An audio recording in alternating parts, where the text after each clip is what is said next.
रजोगुण से उत्पन्न होने वाला भाव है यानी सृष्टि जिससे होती है। रजोगुण के प्रभाव से प्रत्येक प्राणी इतना प्रेरित होता है कि संतानों उत्पत्ति करता है। और सतोगुण से होने वाला भाव है यानी सतोगुण से एक दूसरे में प्रेम मोह ममता, उससे मोह जागृत होता है, ममता बनती है एक दूसरे। और तीसरे से संहार क्रोध तमोगुण, जो तमोगुण से होने वाला यानी शिवजी से होने वाला जो भाव है वो संहार है। ये तीनों जो कुछ भी हो रहा है उसका निमित्त कारण मैं हूं, गीता ज्ञानदाता कहता है। ये काल है। आपको सृष्टि रचना में बहुत बार सुनाया है और कभी फिर सुनाएंगे। इसको एक श्राप लगा हुआ है इस ब्रह्म को, सरपुरुष को। 1,00,000 मानव शरीरधारी प्राणियों का ये नित्य आहार करता है। इसने एक ब्रह्मांड के अंतिम छोर में 21 में, इसका 21 ब्रह्मांड का लोक है, पूरा 21 ब्रह्मांड, इसके 21वें ब्रह्मांड के अंतिम छोर में इसने एक ऐसा स्थान बना रखा है जहां कोई नहीं जाकर देख सकता। एक तपस्या है, उसके ऊपर 1,00,000 मानव शरीरधारी प्राणी डेली वहां भुने जाते हैं। यह शरीर तो यहां रह जाता है, इसके अंदर एक सूक्ष्म शरीर है। उसके अंदर तो सारे जीवन में हम खाते हैं पीते हैं, जो भी व्यसन करते हैं उसका सूक्ष्म अंश लिप्त हो जाता है। और वहां इतनी गर्म है वो तपस्या, उसके ऊपर डालकर उसके अंदर से गंध निकाला जाता। जीव मरता नहीं, वह मरता नहीं जीव, तो उसको ये खाता है। तो ये कहना चाह रहा है कि इनसे जो कुछ भी हो रहा है उसका निमित्त कारण मैं ही हूं। इनमें मैं नहीं और ये मुझ में नहीं, क्योंकि ये इनसे भिन्न रहता है। अब यहाँ प्रसंग चला है तो इसमें सिद्ध करते हैं कि रजगुण ब्रह्मा है, सतगुण विष्णु है, तमगुण शिव जी। तब ये आगे प्रसंग चलेगा। अब देखिएगा शिव पुराण से सिद्ध करते हैं, ये देखिएगा।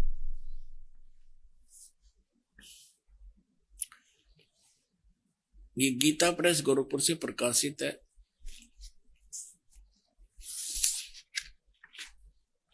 संपादक है इसके, ये देखिएगा, संपादक है हनुमान प्रसाद पोदार। और ये कहां से, ये यहां से प्रकाशित है। ये है रुद्र संहिता और संक्षिप्त शिव पुराण, पृष्ठ नंबर 110 पे, गीता प्रेस गोरखपुर से प्रकाशित, सचित्र मोटा टाइप।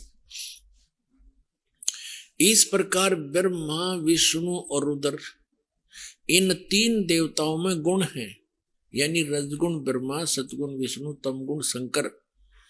इन 3 देवताओं में गुण है, परंतु शिव गुणातीत माने गए, वो इन तीनों से अलग हैं। और यही गीता अध्याय नंबर 7 के श्लोक नंबर 12 में स्पष्ट कर रहा है कि इन तीनों गुणों से जो कुछ भी हो रहा, रजगुण से होने वाले भाव, सतगुण से होने वाली सतिथि, रजगुण से होने वाली उत्पत्ति और शंकर से होने वाले संहार, इन तीनों का, इनका मूल कारण तो मैं ही हूं।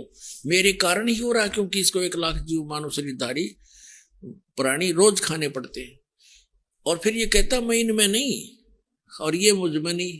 अब ये खुद यहां भी खुद कह रहा कि वो इनसे न्यारे हैं, भिन्न हैं। अब ये कंसेप्ट और क्लियर करना पड़ेगा। यहाँ एक और शंका उत्पन्न हो जाएगी कि ब्रह्मा विष्णु रुद्र, तो रुद्र अन्य भी है, एक जो 8 रुद्रों का, 11 रुद्रों का सरदार है, वो रुद्र अलग है। और उन सभी रुद्रों का मुखिया ये शंकर भी है, तमोगुण शंकर, इसलिए इसको भी रुद्र कहते हैं। और 11 रुद्र अन्य भी है। तो ये भी स्पष्ट करना पड़ेगा कि ये ब्रह्मा विष्णु रुद्र और ये महेश इनसे अलग है, ये इनका पिता। ये देखिएगा, एक समय जैसे दास ने बताया था कि ब्रह्मा और विष्णु का आपस में इस बात पर युद्ध हो गया। ब्रह्मा जी कहने लगे तू मेरा पुत्र है विष्णु जी से, और विष्णु जी कहने लगे तू मेरा पुत्र है। इन दोनों का झगड़ा हो गया, तो इनके बीच में एक लिंग खड़ा कर दिया, स्तंभ, तेजो में स्तंभ। और ये फिर युद्ध करना बंद कर गए, उसके और छोर को खोजने में लगे। फिर वहां अपने शिव पुत्र शिव के रूप में ये खुद आकर खड़ा हो गया, ये काल भगवान। और फिर इनको कैसे संबोधित करता है ब्रह्मा और विष्णु को, सुनिएगा। यह है वेदवेश्वर संहिता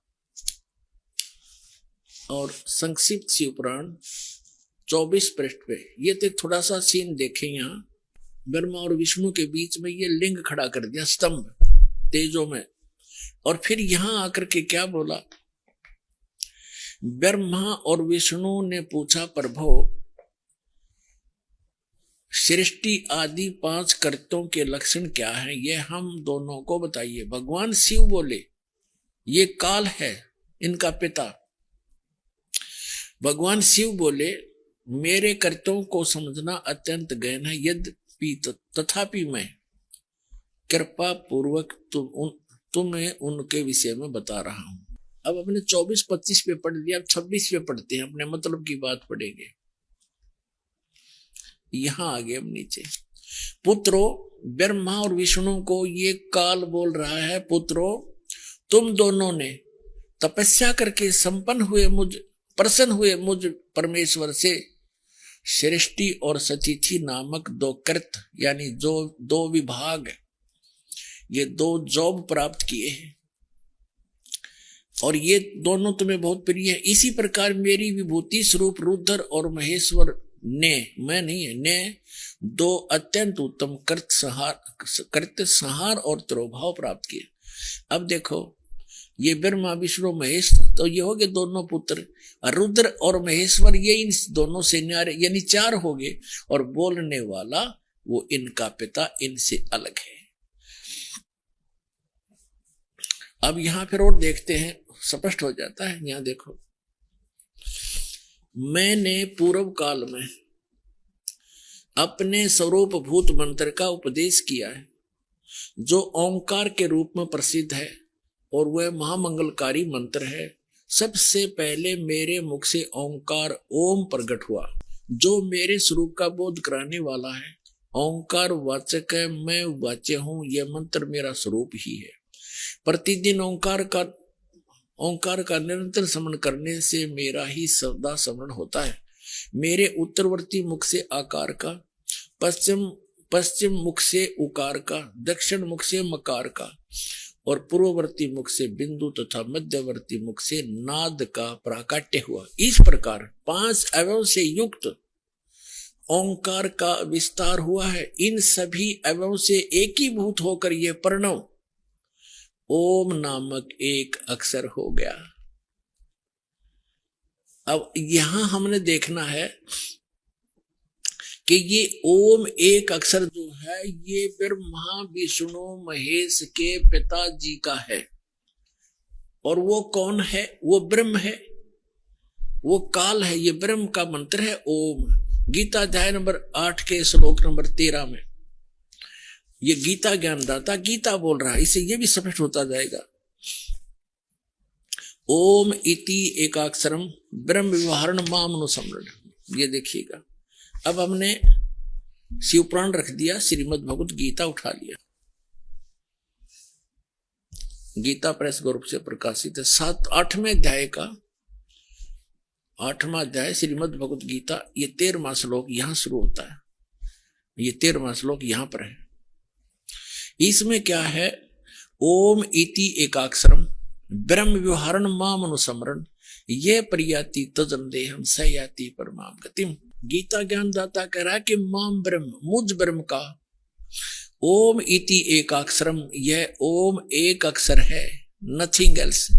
व्यवहारण मन उच्चारण करके अनुसमन सुमन करता हुआ ये प्रयति तदन देहम, जो संसार शरीर छोड़कर जाते समय तक इसका जाप करता है, जाता है, सयाति परमाम गति। इसका सुमन करता हुआ जो शरीर छोड़कर जाता, सयाति परमाम गति। इस ओम से मिलने वाली, ये ओम यह उदाहरण दिया, जो पुरुष ओम ओम ओम, ये एक अक्षर हो गया ओम इति। इस एक अक्षर ब्रह्म को उच्चारण करता हुआ मां मुझ निर्गुण ब्रह्म का चिंतन करता हुआ शरीर को त्याग कर जाता है, वह पुरुष परम गति को प्राप्त होता है। अब इसे ये सिद्ध हो गया कि उधर तो शिव पुराण के अंदर, शिव महापुराण में स्पष्ट हो गया कि ये गीता ज्ञान, ये ब्रह्मा विष्णु महेश, रुद्र और महेश से, ब्रह्मा विष्णु महेश से जो पांचवा है वो इनका पिता है। वो शिव पुराण का वह संदेश दे रहा है और वो कह रहा है कि मेरा ओम मंत्र है। ओम ये 5 अवयवों से एकीभूत होकर एक ओंकार, प्रणव रूप में ओंकार एक अक्षर हो गया। और यहाँ 8वें अध्याय के 13वें श्लोक में गीता जी में स्पष्ट कर रहा है, ये गीता ज्ञान दे रहा है कि ओम इति एक अक्षरम, यह ओम एक अक्षर जो है माम ब्रह्म, मुझ ब्रह्म का एक ओम अक्षर है, नथिंग एल्स। और सुमन करता हुआ, इसका उच्चारण करके सुमन करता हुआ, यह प्रियाति तदन देव, जो शरीर छोड़कर जाता है या अंतिम सांस तक सुमन करता है, सयाति परमाम गति, वह परम गति को प्राप्त होता है। कौन सी परम गति? जो ओम से, ओम के जाप से मिलने वाली है। वो क्या? ब्रह्मलोक। अभी आपने देवी भागवत में पढ़ा था कि देवी कह रही है हिमालय राजा को कि गीता प्रेस गोरखपुर से प्रकाशित श्री देवी भागवत सचित्र मोटा टाइप, जिसके 562 और 63 पृष्ठ पर देवी खुद स्पष्ट कर रही है हिमालय राजा को कि और सब बात, सब पूजाएं त्याग दो, ब्रह्म का जाप करो, उसका एक ओम मंत्र है, वो ब्रह्म लोक में रहता है, उसको पा जाओगे। तो ओम के जाप से ब्रह्मलोक प्राप्ति है। गीता अध्याय नंबर 8 के श्लोक नंबर 16 में लिखा है कि ब्रह्मलोक पर्यंत सब पुनरावृत्ति में, वहां गए प्राणी भी जन्म मृत्यु में आते। ये देखिएगा, ये वही श्रीमद् भगवत गीता, इसके 8वें अध्याय के अब 16वें श्लोक में क्या कहा है कि हे अर्जुन, ब्रह्मलोक पर्यंत सब लोग पुनरावृत्ति में। पुनरावृत्ति का इन्होंने यहां विश्लेषण भी किया है, अर्थात जिनको प्राप्त होकर पीछे संसार में आना पड़े ऐसे। तो इसे सिद्ध हो गया कि इससे भी परम गति नहीं हुई, क्योंकि जन्म मृत्यु है तब तक वो ये जीव सुखी नहीं हो सकता। और गीता अध्याय नंबर 15 के श्लोक नंबर 4 में कहा है कि तत्वदर्शी संत और तत्व ज्ञान की प्राप्ति के उपरांत परमेश्वर के उस परम पद की खोज करनी चाहिए, जहां जाने के बाद साधक फिर लौटकर कभी संसार में नहीं आते। तो अब जो प्रसंग चल रहा है, अब यहां तो जैसे प्रसंग चल रहा है कि हम इन श्री विष्णु जी, श्री शिव जी की पूजा करते थे इष्ट रूप में, और भगवान 600 वर्ष पहले परमात्मा आए थे। कबीर जी वो कहा करते थे, 3 देव की जो करते भक्ति, उनकी कदे ना होवे मुक्ति। अब देखो, परमात्मा कहा करते ये भगवान नहीं है जिनको तुम पूज रहे हो, ये तुम्हें कोई भी लाभ नहीं दे सकते। अब यही प्रमाण आपको श्री शिव पुराण से करते हैं, ये विष्णु और ब्रह्मा ये भगवान नहीं है, मालिक नहीं है जिनको हम पूजा करते थे। ये देखिएगा, श्री शिव महापुराण हिंदी टीका सहित भाग 1, ये कहां से प्रकाशित है? ये है श्री शिव महापुराण, विद्या अवरिधि पंडित ज्वाला प्रसाद जी मिश्र कृत हिंदी टीका सहित। ये सारा देख लो। खेमरा श्री कृष्णदास प्रकाशन, मुंबई 4। अब इसको मुंबई बोलते हैं।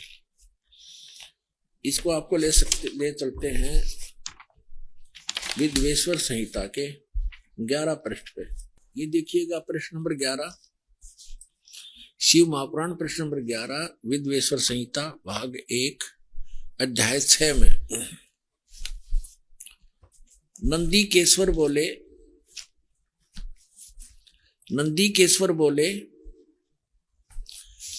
हे योगेंद्र, आगे एक समय विष्णु भगवान शेष शैया पर अपने गरुड़ आदि पार्षदों से संयुक्त लक्ष्मी सहित शयन करते थे, विश्राम कर रहे थे। उस समय ब्रह्म ज्ञानियों में श्रेष्ठ ब्रह्मा जी अपनी इच्छा से वहां आए। सब प्रकार से सुंदर सेज पर शयन करते हुए कमल लोचन भगवान विष्णु से पूछने लगे, तुम कौन हो जो मुझे देखकर अभिमानी पुरुष के समान शयन करते हो? वत्स, बेटा उठो, देखो मैं तुम्हारा स्वामी आया हूं। ब्रह्मा जी बोले विष्णु जी को, मैं तुम्हारा मालिक आया हूं। आए हुए गुरु को देखकर जो अभिमान करता है उस द्रोही मूड का प्रायश्चित होना उचित है। यह सुनकर विष्णु जी के अंतर में तो क्रोध हुआ, लेकिन ऊपर से दिखाया नहीं, बाहर से शांत रहे और बोले, वत्स बेटा, तुम्हारा मंगल हो, बैठो, इस आसन पर विराजो। इस समय तुम्हारा नेत्र कुटिल और मुख वक्र क्यों है, यानी टेढ़ा मुंह क्यों कर रहा है, आंखें टेढ़ी क्यों कर रखी है क्रोध में। ब्रह्मा जी बोले, वत्स विष्णु, हे बेटा विष्णु, तुमको समय के प्रभाव से अभिमान है। हे पुत्र, मैं तुम्हारा रक्षक और जगत का पितामह हूं। विष्णु जी बोले, यह तो सब जगत मुझ में स्थित है, तुम चोर के समान किस प्रकार अपना कहते हो। तुम मेरी नाभि कमल से उत्पन्न हुए हो, इससे मेरे पुत्र हो, मुझे पुत्र कहना व्यर्थ है। नंदीकेश्वर बोले, इस प्रकार ब्रह्मा विष्णु दोनों ही रजोगुण से मुक्त होकर विवाद करने लगे। मैं श्रेष्ठ हूं, मैं स्वामी हूं, ऐसा कहकर एक दूसरे को मारने की इच्छा से युद्ध करने में उत्सुक हुए। तब संपूर्ण देवता विमान में बैठकर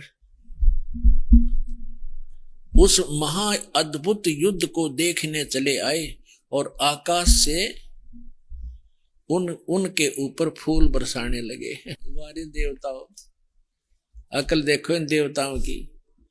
दो भाई लड़के मरने को तैयार हैं और ऊपर से फूल बरसाने को मरो कटके। शाबाश, बहुत अच्छा कर रहे हो। या परमात्मा कहते हैं, दास गरीब या चूक धरोधर ऊपर से लेकर नीचे तक बिजली पड़ रही है।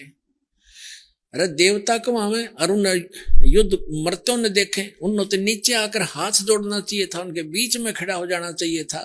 ये भगवान लड़ा नहीं करते। आप हमारे पूज्य होकर भी लड़ रहे हो तो हमारे ऊपर क्या असर पड़ेगा। अरे ये नो के ऊपर तो फूल बरसावे, लड़ो मर के, मरो लड़के। ये हमारे देवता है। तेरा गजब। अब ये ज्यादा ना हम अपने मतलब का लेंगे, इससे सारांश लेते हैं। फिर क्या हुआ कि इनके बीच में उस काल भगवान ने, इनके पिता ने एक स्तंभ खड़ा कर दिया, पिलर, जिसको लिंग बोलते हैं। बहुत तेजों में, बहुत उसका और छोर कुछ नहीं था।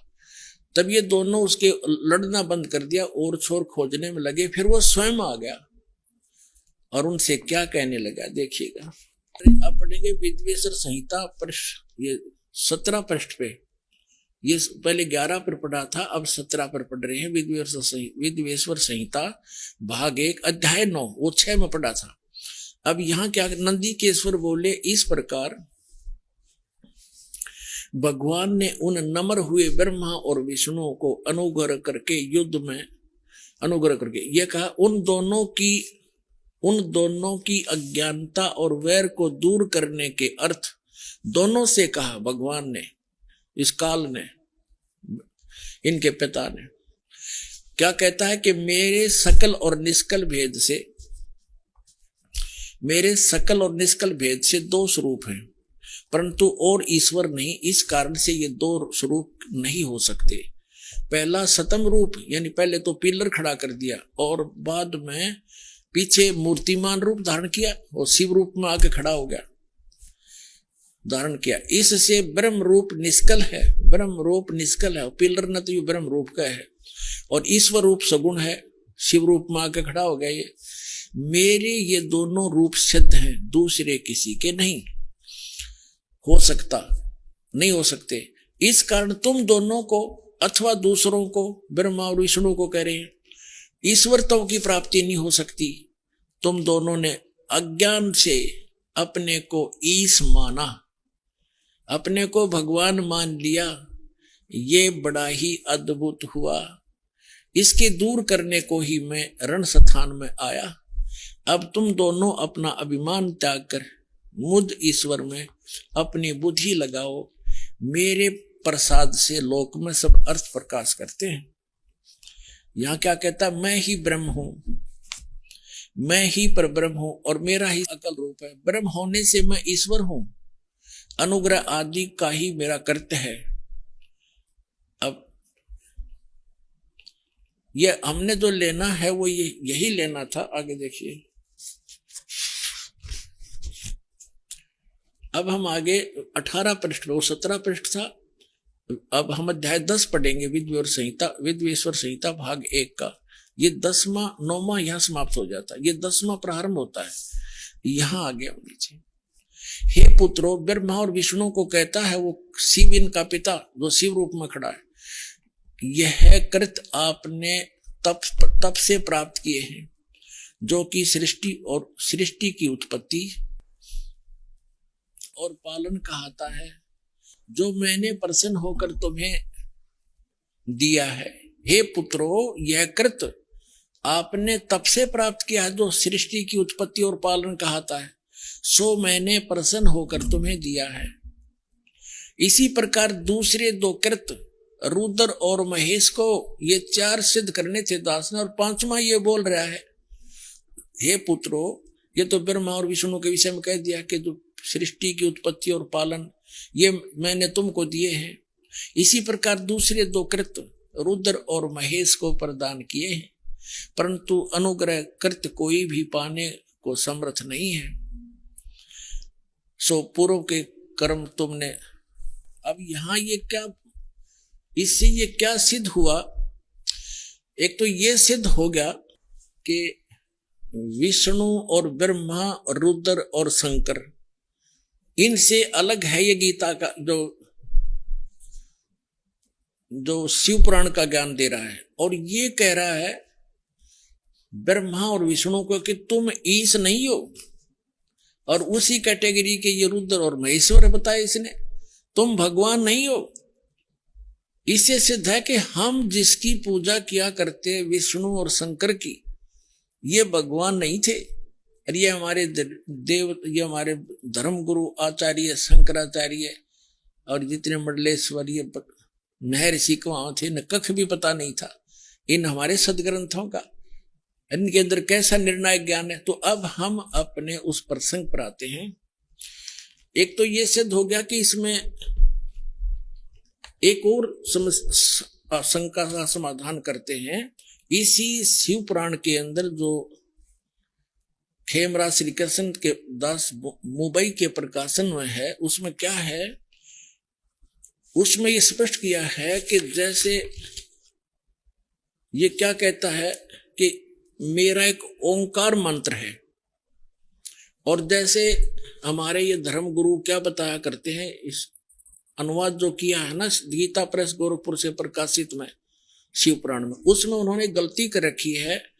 जैसे उसमें वैसे मूल पाठ में तो स्पष्ट है कि इन 5 अवयवों से युक्त होकर ये एक संघात बन गया और इसका एक ओम अक्षर बन गया। उन्होंने उन 5 का अलग से अपनी सोच घुसोड़ रखी है, डाल रखी है उसमें अनुवाद में कि ओम नमः शिवाय, ओम नमः शिवाय ये बन गया 5 अक्षरों का।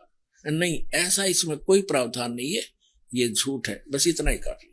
अब ये प्रसंग स्पष्ट हुआ कि जिनकी हम पूजा किया करते थे, ये ब्रह्मा विष्णु और शंकर, ये भगवान नहीं है, ये ईश नहीं है। स्पष्ट कर दिया, हमारे सदग्रंथों ने ही स्पष्ट कर दिया। अब हम जिस प्रसंग पर आज आगे बढ़ेंगे, अब हम उसको निर्णय करते हैं कि रजगुण ब्रह्मा है, सतगुण विष्णु, तमगुण शिव जी। अब देखिएगा, ये है श्रीमद देवी भागवत यानी देवी पुराण, श्री खेमराज श्री कृष्ण दास प्रकाशन मुंबई से प्रकाशित है।